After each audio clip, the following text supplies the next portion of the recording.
Alright, so it's been said many times government breaks your leg and hands you a crutch. But in the instance of what they've done under the cover of COVID, government broke your leg and handed you a twig that breaks immediately, and then they continue to break your leg. And then 9 months later, when they hand you a brittle little stick that might last you a week, they then tell you that they're not sure when they're going to be able to stop breaking your leg.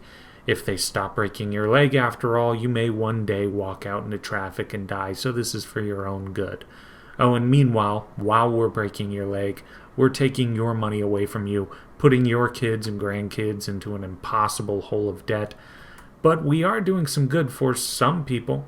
We're giving $4.5 million to researchers to get a bunch of rats liquored up to see how the male and female rats respond to bobcat urine. I mean, sorry about shutting your business down and destroying your livelihood, though. But we are also following up on some of the past research that we've done that cost about $1.5 million total, where we studied the sexual promiscuity of Japanese quail while they were on cocaine, and also when they ran shrimp on an underwater treadmill. Well, now they're doing the same thing with lizards, with another $1.5 million. They're throwing lizards on that treadmill to study their joints. And they came away with nothing useful. Go figure. But thanks for the tax money. And again, sorry you're wondering where the next meal for your kid may come from.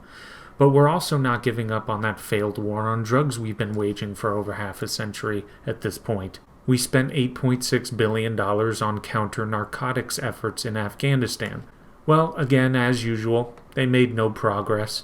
And it was a complete waste of your money. But whatever, we need to save face at this point, I guess. So we're just going to refuse to admit that it's an impossible goal we're trying to achieve. And while we fail, we take ungodly amounts of money away from you and ruin the lives of countless innocent people. But they're still trying to do some good, I guess maybe in response to the utter economic havoc the government has caused and the monumental amount of food insecurity going on right now, and the influx of malnourished kids we'll have soon.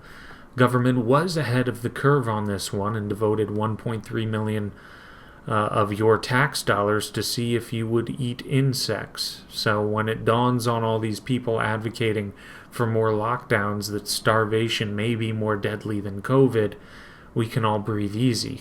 Go out to your garden and get some grub. Thank you, government, for spending all this money for me. And I guess also thanks for spending $200,000, which, sad to say, is not that much compared to all the other dollar figures previously mentioned. But thanks for spending $200K on having citizens in New York City walk around with cameras to see if people changed their behavior after their COVID lockdown began. And thanks shouldn't stop with New York either. Multiple other countries throughout the world should thank you also for the combined billions you've given to them, straight from our pockets. This government is a joke, and that's all for now. Like and subscribe, and take it easy.